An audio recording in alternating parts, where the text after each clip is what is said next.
Bueno, entonces, ¿cuántos ya estudiaron el libro de Esdras? A ver, levánteme la mano los juiciosos que estudiaron el libro de Esdras. Solo Juan Carlos, Padre eterno. ¿Nadie más? Yo sé que están tímidos, que no les gusta presumir, que ustedes son muy humildes, pero yo sé que la mayoría han leído y conocen el libro de Esdras, ¿verdad que sí?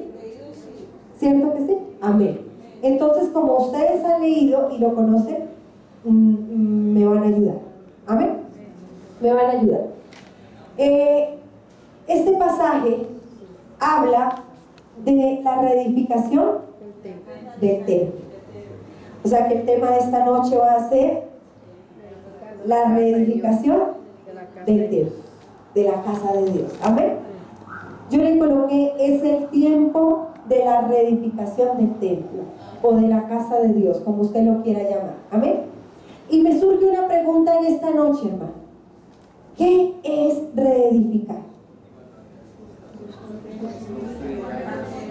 Volver a empezar. Indita, a ver, ¿qué es reedificar? Miren lo que dice Ida, tumbar y volver a edificar. ¿Quién más? Es construir sobre lo que alguna vez estuvo construido. Es construir sobre lo que alguna vez estuvo construido. ¿Alguien más? ¿Qué es reedificar? Volver a reestructurar lo que se había dejado quieto. Volver a reestructurar lo que ya estaba quieto.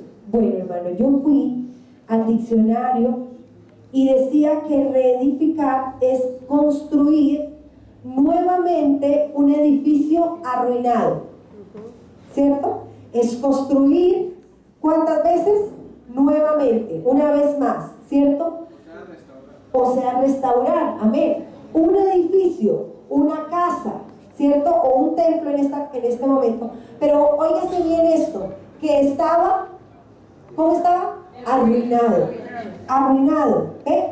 Ahora, nosotros vamos a hablar esta noche, y el Señor nos va a hablar esta noche, de reedificar el templo. ¿Por qué hay que reedificar el templo? ¿Cierto? Y yo encontraba otra pregunta. ¿Qué es el templo de Dios? En la Biblia se habla mucho del templo de Dios. Y no solamente se habla del templo de Dios, se habla de el templo que levantó Salomón, se habla también, hay una palabra parecida a templo que es tabernáculo, ¿cierto? Se habla del tabernáculo de David. En el libro de Isaías, hoy me enteré porque yo no lo tenía bien presente, dice que también se habla del templo mesiánico, que es el que va a venir en los próximos tiempos, ¿cierto? Se habla mucho de templo. ¿Qué será el templo? La casa de Dios. La casa de Dios. Bueno, eso está muy bien, pero a ver. El templo es el cuerpo. El templo es Martica, a el ver. cuerpo. Pues yo vi una predicación y dice que el templo de Dios es el más Somos nosotros. Bueno, Martica dice que el templo es el mismo corazón de Dios. A ver, Yulita, ¿qué es el templo? Pues hay dos tipos de templo. El templo, pensaría yo, Físico. un templo físico, pero también el templo espiritual, que es el que Dios dice en su palabra que somos nosotros, que somos templo del Espíritu Santo. Bueno, mire, dice que es un edificio destinado a un culto. Ese es el primer templo que habla mi hermana Yuli, ¿cierto? El templo físico que hoy tenemos acá, dice que es un edificio que ha sido destinado a un culto. Cuando hablamos de culto estamos hablando de adoración, ¿cierto? Estamos hablando de ofrenda, de venerar. Pero también dice que el templo, creo que en Corintios dice, que ahora nosotros somos el templo de Dios, ¿cierto? Y el templo es el lugar donde Dios ha decidido morar. Ahora, Dios, que es grande, que tiene una visión tan amplia, nunca pensó en morar en templos de piedra, hechos de manos, sino que el gran diseño de Dios siempre ha sido morar en el ser humano. ¿cierto? Ha sido morar en el ser humano. Yo en estos días, hermanos, yo le decía a mi pastor, Dios ha hecho muchas cosas ocultas a los ojos de todos los hombres. Le voy a decir por qué. Porque, y de pronto se sale un poquito del tema, pero la Biblia dice, mejor es dar que recibir. Y en estos días yo he estado pensando, ¿por qué mejor es dar que recibir? Si el Señor lo dice es por algo, pero yo todavía no lo entiendo, o no lo entendía. Entonces yo me puse a pensar, ¿por qué es mejor dar que recibir? A la vista natural pareciera mejor recibir que dar. Pero no, porque la verdad la tiene Él. Entonces entremos a pensar, ¿por qué es mejor dar que recibir? Y resulta que el que da tiene el poder para tener, ¿cierto? El que da tiene el poder para empezar a fluir en una bendición, mientras que el que recibe se está haciendo limitado y dependiente y escaso, mientras el que da se está parando en una posición de poder, se está parando en una posición de dominio, ¿cierto? Tengo para dar.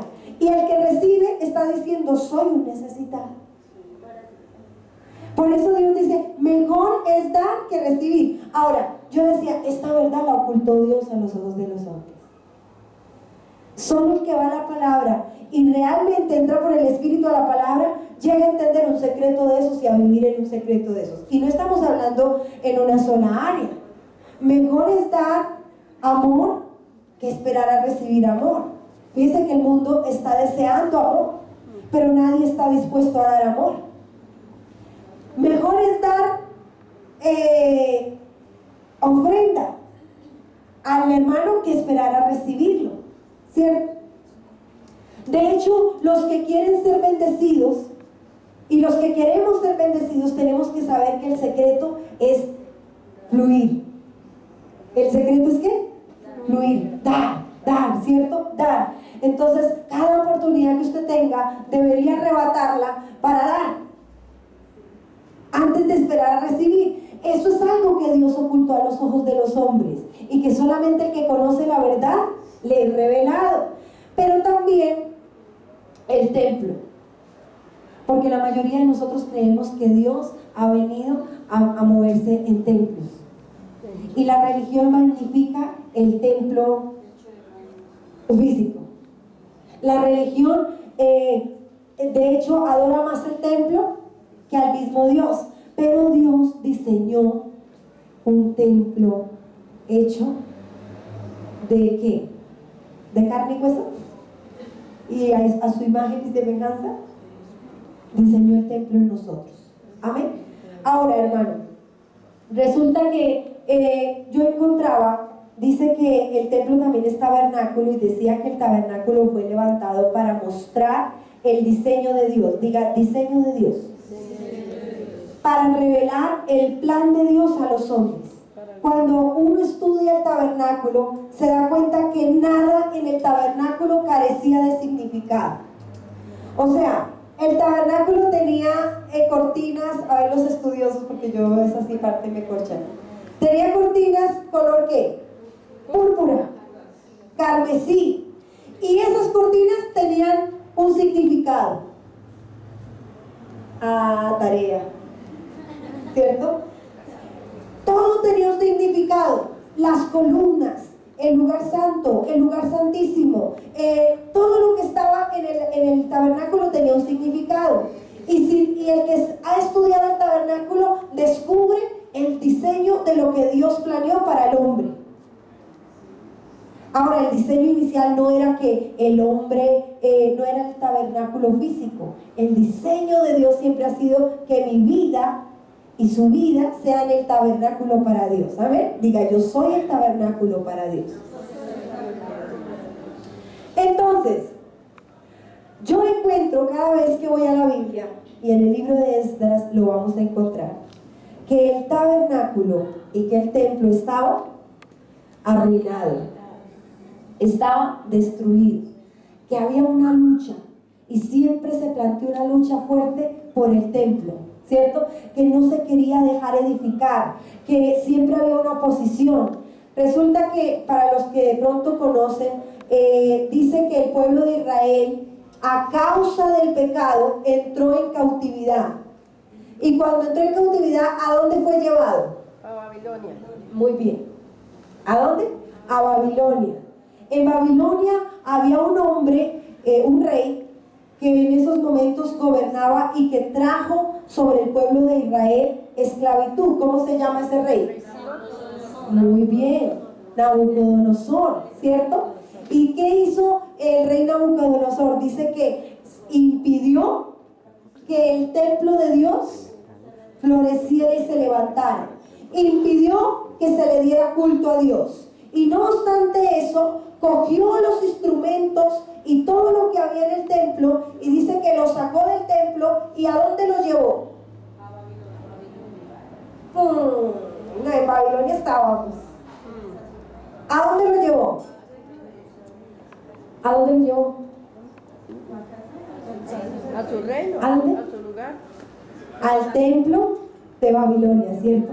O sea, que cogió lo de Dios, el diseño de Dios, ¿cierto? Que cogió los instrumentos de Dios y los llevó al servicio de allá del enemigo, del mundo, ¿cierto? Y lo quitó de donde tenía que estar. Después de eso, dice que entonces el pueblo de Israel estaba viviendo en esclavitud. ¿En dónde? En Babilonia. Pero dice Esdras que Dios permitió que se levantara un rey justo. ¿Cómo se llama ese rey?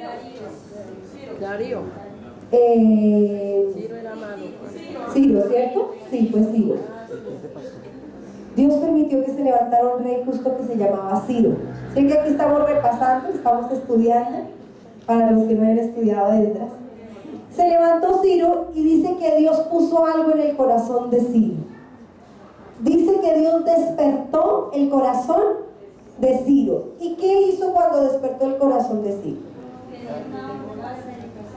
Le dio orden de reedificar el templo. Fíjese lo importante que es el templo. Pareciera que el templo fuera el centro de todas las cosas. Entonces se para un rey mundano, siervo de Satanás, y dice: voy a destruir el templo. Pero se levanta un hombre de Dios, un hombre inspirado por Dios, y dice: voy a levantar el templo. ¿Se da cuenta que hay una guerra espiritual alrededor del templo? ¿Sí? ¿Se da cuenta que hay una lucha entre Dios y el enemigo por el templo? ¿Qué pasa? ¿Por qué los noto tan distraídos? ¿No me están alcanzando a escuchar? O acá los hermanos que no se escuchan. ¿Sí me escuchan? ¿Qué? ¿Sí?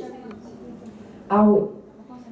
Entonces, se levantó Ciro y dice: Dios lo inspiró a que reedificara el templo, ¿cierto? ¿Y qué hizo? Dio una orden y dijo: vamos a volver, van a volver a Jerusalén. O sea, le renovó al pueblo de Dios su posición. Ustedes no son de aquí, ustedes tienen un lugar, ustedes tienen un territorio que Dios les ha entregado, el Israel. Y van a coger y van a levantar el templo. Van a volver a su identidad como pueblo, porque habían perdido la identidad como pueblo. Estaban como esparcidos, cada uno por su lado, cada uno perdido, ¿cierto? No había identidad como pueblo. Mas Dios a través de Ciro dice: no, venga, les voy a volver a recoger, les voy a entregar una posición y les voy a devolver su territorio. ¿Me está entendiendo, hermano? Yo quiero que usted se concentre y entienda lo que el Señor nos quiere hablar. Le quiero devolver su identidad. ¿Por qué Dios nos dice esta noche que es necesario reedificar el templo? ¿Por qué abrimos la palabra y el Señor dice: es necesario reedificar el templo? Si cuando Dios dice que es necesario reedificar el templo, está diciendo: tu templo y mi templo están en ruinas. Tu templo, tu altar y mi altar están caídos. Es lo que está diciendo Dios, ¿cierto? A nadie le dice a Dios que reedifique lo que ya está edificado. Mas Dios dice: no, es necesario que lo levante. Pero usted no se ha dado cuenta que nos ha faltado entrar en identidad, que nos ha faltado entrar en la unidad de saber que somos el pueblo de Dios.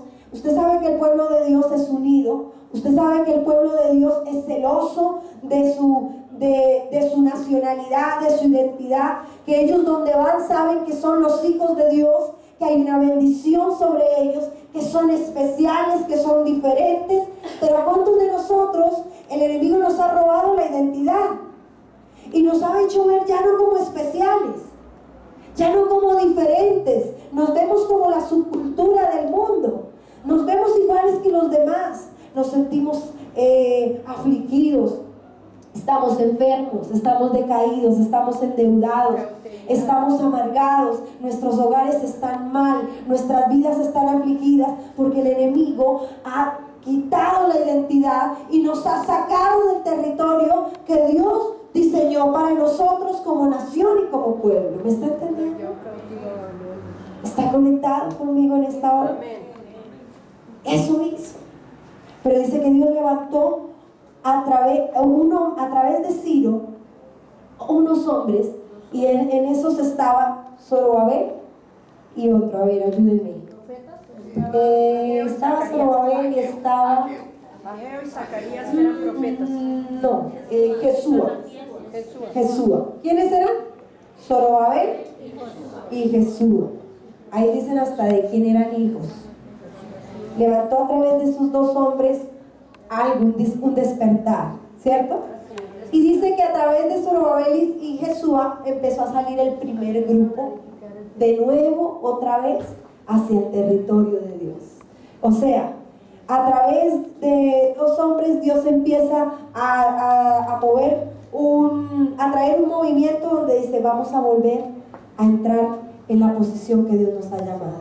Y en la posición de pueblo y de hijos de Dios. Amén. Llegaron ellos con un gran grupo a Jerusalén, hermano, y la situación no era fácil porque estaba todo en ruinas. Estaba todo como si hubiera pasado un incendio por ahí, estaba todo en cenizas. Yo no sé si le ha pasado, cuando usted sale a vacaciones, el último día que usted se va para vacaciones, la casa queda terrible. Porque está el afán. Bueno, entonces, yo sé que aquí hay gente organizada, pero los que estamos de afán, entonces todos estamos pendientes de hacer la maleta en el último momento. Sí, la mamá siempre está, echó las chanclas, echó la toalla, y todos allá con sus maletas, una maleta, la bolsa. Nosotros, yo no sé si nos pasa a todos, si es por ser colombianos, si es solo a las mujeres, pero nunca llevamos una pequeña maleta.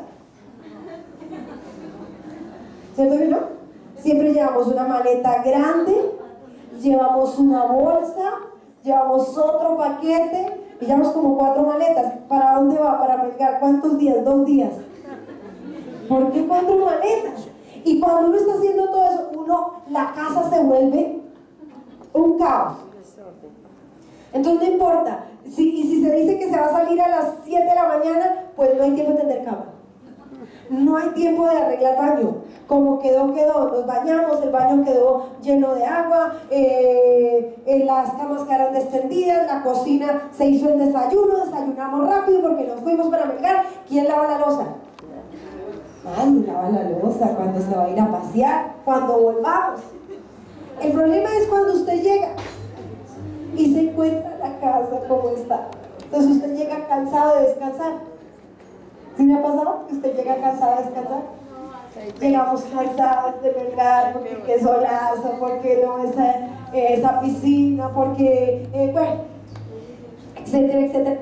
Y yo no sé por qué uno siempre a vacaciones llega cansado, anhelando que la camita esté bien, así estiradita, anhelando que la casa esté limpia, que uno pueda, y llega y se encuentra el caos.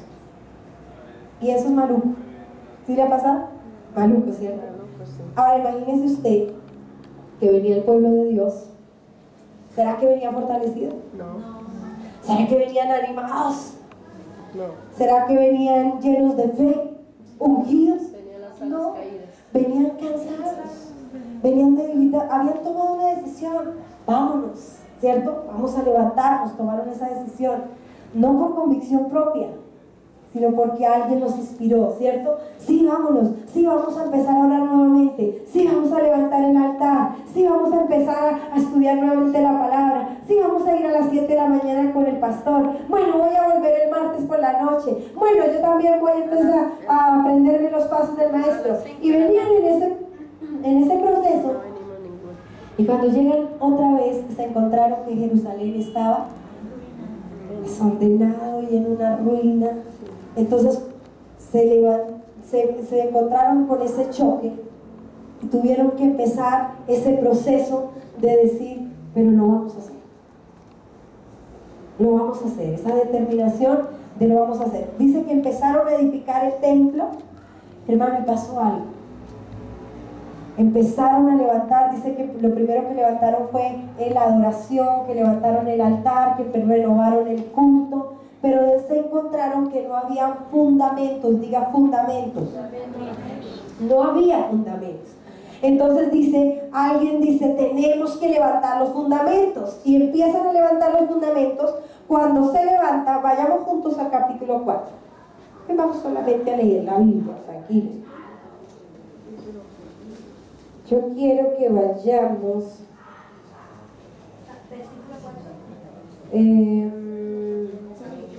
capítulo 4, mamita, capítulo 4. Vamos a leerlo así rapidísimo, ¿listo? Yo lo leo y usted ahí le pone atención en el 4, vamos a mirar. Mire lo que dice. Oyendo los enemigos de Judá y de Benjamín que los venidos de la cautividad edificaban el templo de Jehová Dios de Israel, vinieron a Zorobabel y a los jefes de las casas paternas y les dijeron: edificaremos con vosotros, porque como vosotros buscamos a vuestro Dios, y a él ofrecemos sacrificios desde los días de Esar-Adón, rey de Asiria, que nos hizo venir acá. Zorobabel, Jesúa y los demás jefes de las casas paternas de Israel dijeron: no nos conviene edificar con vosotros casa a nuestro Dios, sino que nosotros solos la edificaremos a Jehová Dios de Israel, como nos mandó el rey Ciro, rey de Persia. Pero el pueblo, mire esto, pongan atención al versículo 4, pero el pueblo de la tierra intimidó al pueblo de Judá y lo atemorizó para que no edificara. El 5 dice: sobornaron además contra ellos a los consejeros para frustrar sus propósitos todo el tiempo de Ciro, rey de Persia, y hasta el reinado de Darío, rey de Persia. Y dice que se levantaron, que se unieron, Rehum, un canciller, un secretario y una cantidad de gente, y le hicieron la guerra, hasta que en el versículo 24, léalo. Entonces cesó la obra de la casa de Dios que estaba en Jerusalén y quedó suspendida hasta el año segundo del reinado de Darío, rey de Persia. Entonces, resulta que no obstante tomaron la determinación de levantarse a edificar, y se encuentran con la lucha de que todo estaba arruinado. No obstante, hay otra lucha. Claro. Y es que el enemigo oyó que Claudia se quería levantar a buscar el reino de Dios. Oyó que la hermana Marta, que Patricia, ponga su nombre, quería determinar seguir a Dios, restaurarse, buscar la presencia de Dios. Y dice que no le gustó. Lo impidieron. Que no le gustó y hace estrategia, ¿cierto? Ah, bueno, entonces yo voy a edificar contigo. Y empieza el enemigo a buscar la caída hasta que llega a un punto, dice que se unió con tantos y que todos los hijos de la tierra intimidaron. Entonces, ¿qué empieza a hacer el enemigo? A traer temor y empezar a traer intimidación para que nosotros no nos levantemos a edificar la vida de Dios en nosotros. ¿Me está escuchando? Mire, yo decía, cuando yo estaba estudiando este pasaje, yo decía, ¿por qué tanta guerra con ese templo? Y sabe que el pueblo de Israel siempre perdió la lucha en esa parte, cuando se levantaba el enemigo y empezaba a poner obstáculos. ¿Quién la venció? Nehemías, ¿cierto? Nehemías sí la venció, pero le tocó fuertecito, pero la venció. Pero el resto siempre caían cuando el enemigo se levantaba a empezar a traer sus estrategias. Le voy a decir por qué le quiero compartir esto. Porque, hermano, el templo suyo y el templo mío no está edificado porque nosotros no hemos sabido resistir al enemigo. Porque nosotros no hemos sabido identificar la estrategia del enemigo. Porque nosotros no hemos estado en la identidad. Si Ciro le había dado la orden a Zorobabel de que edificara, ¿qué importaba que los demás se levantaran a decir si pueden o no pueden? ¿Cierto? Sí. Es más, en el capítulo 5 hay una parte donde llega y le dice, hay una pregunta que le hace en los atrevidos, porque es que son atrevidos. Versículo 3 del capítulo 5.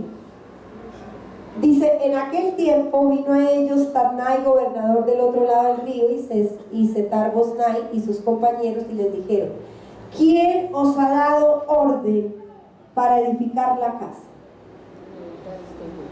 y levantar estos muros? ¿Se da cuenta? ¿Qué atrevido es el enemigo? ¿Quién le dio la orden de salir de la esclavitud? ¿Quién le dio la orden de resistir la enfermedad? ¿Quién le dio la orden de salir de la debilidad? ¿Quién le dio la orden? ¿Sabe por qué? Porque el enemigo quiere y ha buscado todo el tiempo que el pueblo de Dios sea un pueblo sin identidad y sin entendimiento espiritual, porque lo cautiva, porque lo tiene dándole tributo, porque lo tiene dándole al enemigo honra y señorío, y evitando que el pueblo de Dios honre a Dios, y evitando que el pueblo de Dios glorifique a Dios. Dios nos ha levantado para glorificarle a Él, y nos ha levantado para mostrar su gloria, y nos ha levantado para mostrar su poder. Hoy lo mirábamos en un coro que decía que tu pueblo brille. Dios quiere que tú brilles. Dios quiere que yo brille. Pero ¿por qué no estamos brillando? ¿Por qué estamos tan arruinados? ¿Por qué estamos tan decaídos? ¿Por qué tan cautivos? Porque tú y yo no hemos entendido que el enemigo está en medio de todo esto, que hay una lucha que librar, y nosotros hemos cedido territorio, y cada vez que viene una dificultad cerramos los ojos a lo espiritual y solo miramos lo natural. ¿Sí le ha pasado? Usted le llega y algo le dolió aquí y usted dice, la carne me está haciendo daño, Fue la columna. la carne me está oxidando. Usted se metió en lo natural. Usted en ningún momento usted llegó y dijo, momentico, ¿esto de dónde viene? ¿Esto por qué viene? Si Dios vino a sanarme, ¿de dónde viene? ¿Cierto que no? ¿No? Y empezamos a decir, me toca alimentarme mejor. Pero como ahora me toca comprar pescado, entonces me toca trabajar más. Y entonces, mija, ¿qué ha pasado en la mañana? No, pastor, tengo que madrugar más porque es que me toca mejorar la alimentación. Y empezamos a cerrar los ojos en lo espiritual y a movernos en el terreno. Amén. ¿Le ha pasado que llegue una persona y empieza a usted a decirle cosas al oído? Tremenda, usted es tremendo, usted tiene talento, y usted empieza a subir el pecho y usted no dice, ¿de dónde viene? ¿De parte de quién viene? ¿Cierto que Josué decía, ¿de parte de quién vienes? Porque nosotros no hemos entrado a dimensionar lo que es la vida espiritual, y al que más ignoramos es a Dios, pero después de Dios, al enemigo, que viene a impedir que nosotros edifiquemos. Ahora, ¿quién determina si eso va a seguir igual? ¿Quién determina si vamos a seguir toda la vida con el templo derribado? El pueblo de Dios pasó tiempos difíciles, hermano. Tiempos de ruina, tiempos de lucha. Pero solo cuando alguien determinaba levantarse, venía la gloria de Dios. Amén. Ahora, ¿quién lo determina? Yo lo determino. Y si usted se pregunta en esta noche, ¿cómo lo voy a hacer? Vamos a mirarlo cómo hacer. Amén. Vamos a mirarlo cómo hacer. Entonces, ¿cómo empezamos nosotros a edificar nuestro templo? Versículo 1 dice, profetizaron Ageo y Zacarías. Dice que se levantaron a profetizar ellos dos y que estaban en Jerusalén y que se levantaron a hablar. Cuando uno se encuentra que profetizaron, ¿qué será la profecía? La palabra de Dios. La palabra de Dios. Alguien que habla en el nombre de Dios. Alguien que habla en el nombre de Dios. ¿Qué más? ¿Qué le pasa a usted cuando la hermana Marta se para a Un profetizar? mensaje que Dios trae. Le voy a decir una cosa. ¿Por qué a veces cuando el pastor o cada uno de nosotros nos paramos a predicar, pues no pasa nada, ¿cierto? Bueno, caemos en el cuaderno y tomamos apunte y todo, ¿cierto? Pero cuando el pastor está en la oficina con la hermana Marta, hay una velada, están allá hablando y uno empieza a decir que está. Así estará Dios diciendo. O cuando la hermana Marta le dice, hermana, necesito hablar con usted. Usted no le pasa. Y usted rápidamente, antes de llegar allá, Se va Padre, perdóname, Señor. Dios, yo te pido que tengas de... ¿Cierto? ¿Cierto que nos ha pasado? ¿Por qué? ¿Por qué nos pasa eso? Porque profeta de Dios es. Porque profeta de Dios es. ¿Eso qué quiere decir? Que nosotros sabemos que la palabra profética revela la condición. Que nosotros sabemos que la palabra profética quita la máscara y va a descubrir el corazón, ¿verdad que sí? Entonces dice Dios, yo quiero reedificar el templo. Y lo primero que dice es, levanto palabra profética. Levantó hombres que profetizaran. Es decir, Dios quiere que tú y yo empecemos a reedificar el templo y quiere que entremos en otra dimensión con la relación con la palabra. La palabra se tiene que volver profética a nuestra vida. ¿Me está entendiendo? ¿Qué es profética? Que cuando tú en la mañana entres al secreto a estudiar la palabra, vayas y sientas como Dios te quita la máscara y te muestra cómo estás. Ahora, váyase rápidamente a Ageo capítulo 1 y yo le voy a decir lo que profetizó Ageo y Zacarías ahí. Ageo.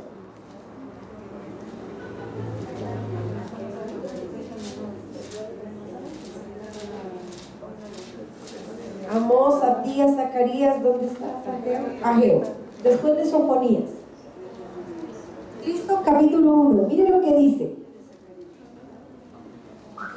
En el año segundo del rey Darío, en el mes sexto, vayámonos a partir del versículo 2. Así ha hablado Jehová de los ejércitos diciendo, miren lo que profetizaron. Este pueblo dice, no ha llegado aún el tiempo de que la casa de Jehová sea reedificada. ¿Qué estaba diciendo Dios? No está edificado el templo porque no han querido hacerlo. ¿Cierto?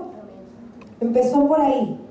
Esto está así porque usted no ha querido. Usted está enfermo porque usted no ha querido creer a la palabra, ¿cierto? Usted está oprimido porque usted no ha querido. ¿Y cómo disfrazamos ese no querer? No es el tiempo de Dios. No ha llegado el tiempo de que yo consiga un buen trabajo. No ha llegado el tiempo de que yo sea libre. Tremendo, ¿cierto?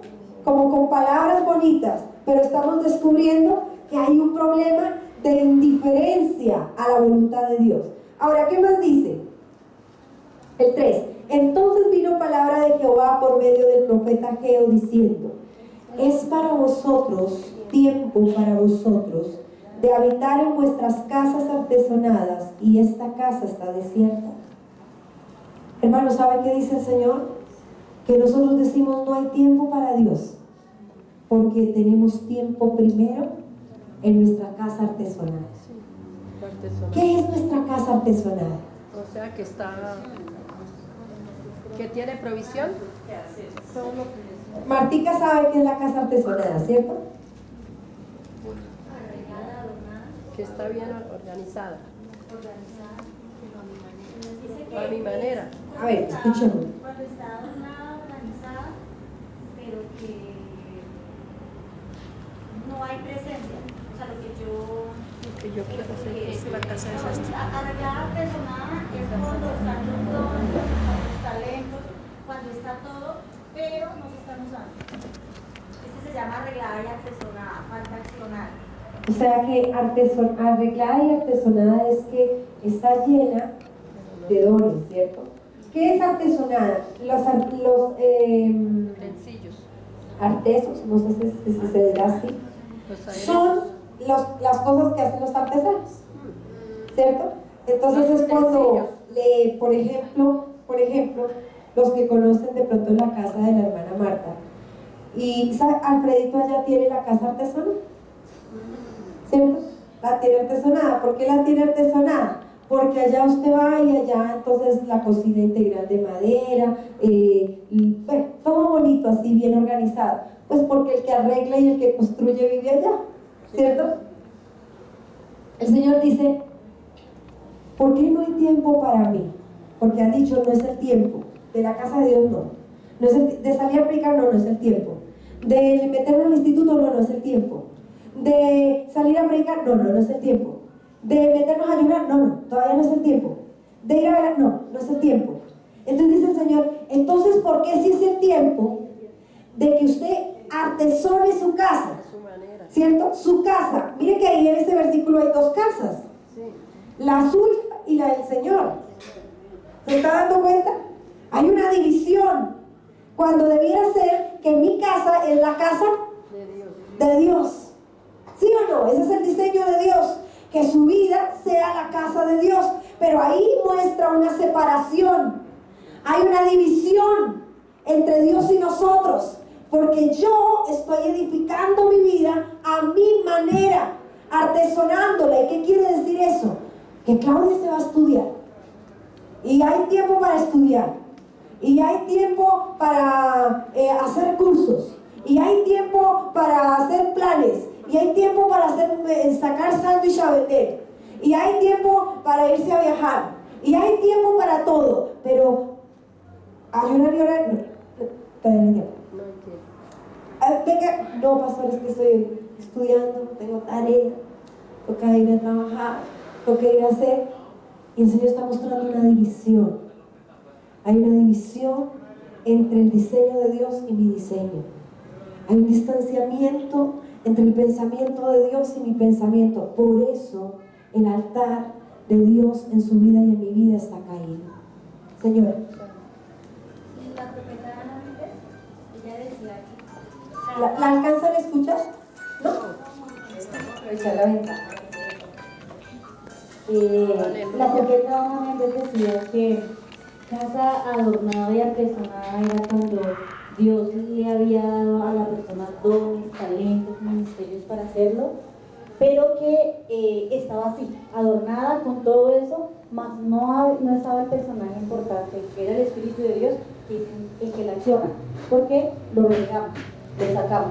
Hay todos esos arreglos en la casa porque sí existen, pero no está el primordial, que es el Espíritu de Dios para que accionara eso.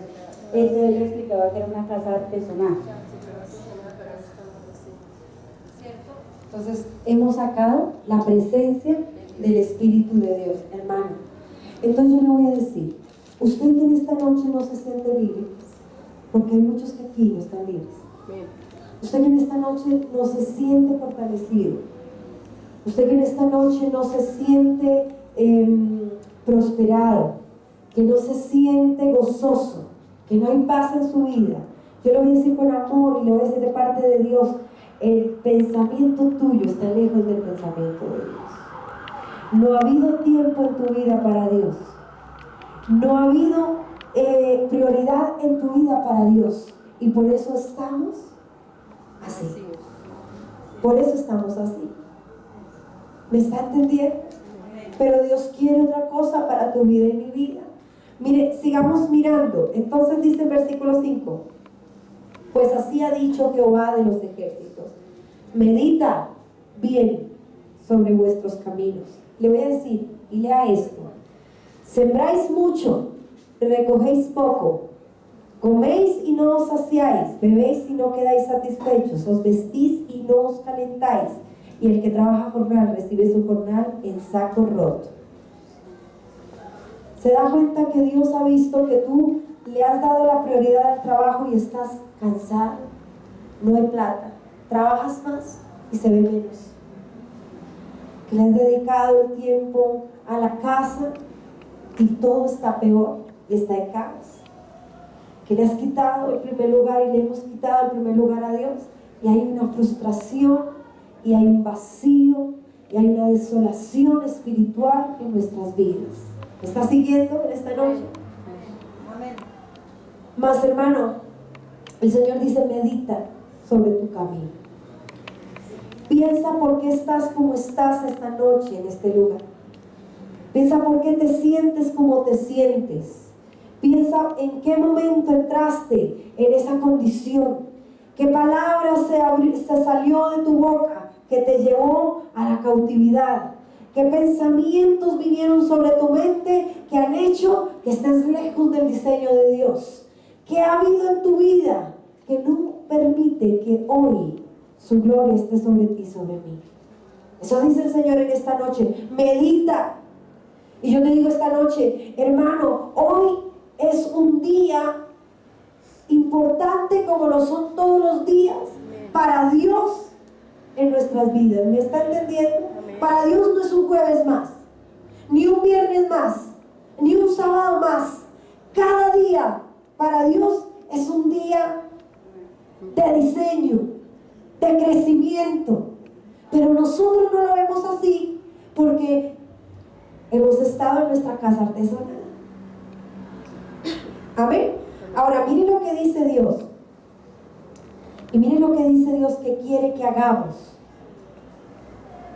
Dice: subid al monte y traed madera y reedificad la casa, y pondré en ella mi voluntad y seré glorificado, ha dicho Jehová.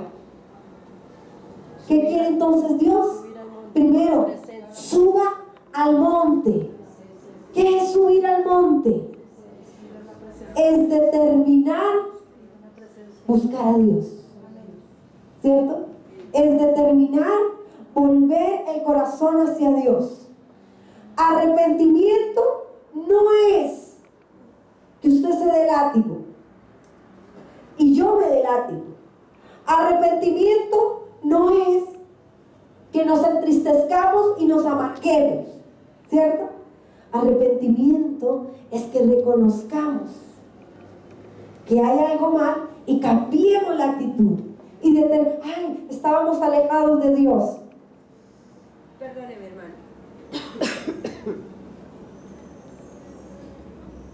Estoy sana, ¿sí? Arrepentimiento es que nosotros reconozcamos, y el Señor nos está diciendo: estamos lejos, pues entonces determinemos cambiar la actitud y volvernos hacia Él, ¿cierto? Así de sencillo. Entonces dice: suba al monte, empiece a buscar, determine como David: no iré a la cama hasta no buscar tu presencia. No pasaré un día primero sin ir a buscar tu palabra. Paulita hablaba en estos días porque estamos celebrando el mes de las primicias. Pero no, primicias, no pasa nada. ¿Sabe por qué? Porque la palabra no se ha revelado en nuestro corazón. No hemos traído la primicia, ¿cierto que no? ¿Por qué? Porque no hemos ido a la palabra y la palabra no ha sido real a nuestra vida. Por eso nosotros no entendemos que es darle primicia. Ahora, no solo en dinero, sino en tiempo. Que lo primero del día, o sea, que tú vayas al secreto a escuchar la voz de Dios para ti, ¿cierto? Entonces dice: determina empezar a buscar de Dios. ¿Y qué dice que busques en el monte? Madera. Subir y busca la madera. Trae la presencia de Dios. Trae lo que es la unción. Trae la autoridad, ¿cierto? Busca la identidad. Busca tu libertad. Busca tu sanidad. Trae esa madera y empieza a reedificar Materialmente. tu vida. Fíjese que Dios no dijo, yo voy a levantar este templo. Diga, Dios no dijo. Y Dios no lo va a hacer. ¿Quién lo tiene que hacer? Yo lo tengo que hacer.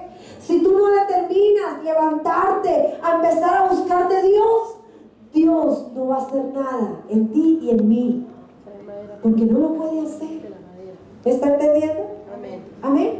Y dice, pero si tú lo haces y si tú lo determinas, pondré en ella mi voluntad. Y mire lo que dice, seré glorificado. Traerá gloria sobre tu vida. Amén. Amén. Ahora, ¿cómo hay que hacerlo? Y terminamos con este versículo. Zacarías, capítulo 4, versículo 6.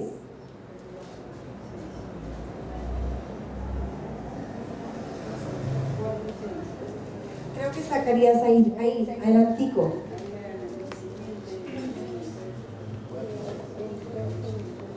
Versículo 6 dice, entonces respondió y me habló diciendo, esta es palabra de Jehová a Zorobabel, que dice, no con ejército, ¿no con qué? Ni con fuerza, sino con mi espíritu, ¿sino con qué? Ha dicho Jehová de los ejércitos. Mira el 7.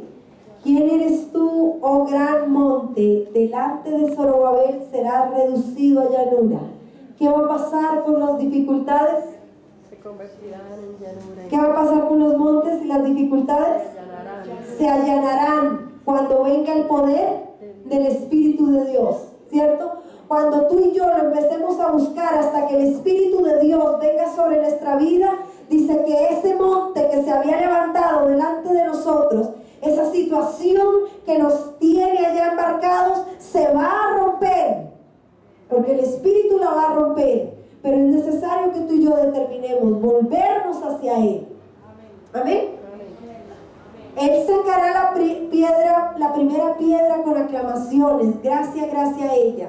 Vino palabra de Jehová a mí diciendo, las manos de Zorobabel echarán el cimiento de esta casa, y sus manos la acabarán, y conocerás que Jehová de los ejércitos me envió a vosotros, porque los que menospreciaron el día de las pequeñeces se alegrarán, y verán la plomada en la mano de Zorobabel. Estos 7, bueno, amén. Entonces, ¿qué dice? No con ejército, no con ejército. Que Dios le va a dar y te va a dar a ti y me va a dar a mí el poder no solo de empezar, sino de terminar. Porque es fácil empezar, ¿cierto? Yo voy a empezar a levantarme esta semana a buscar de Dios. Y empezamos el lunes, y empezamos el martes, y el miércoles ya se paró el gigante. Y entonces el viernes ya no queremos venir, el domingo ya no queremos estar en culto, porque es la lucha que se le da, ¿cierto? Pero cuando tú y yo determinamos buscar a Dios, Dios quiere traer el Espíritu de Dios sobre tu vida, porque hay una iglesia que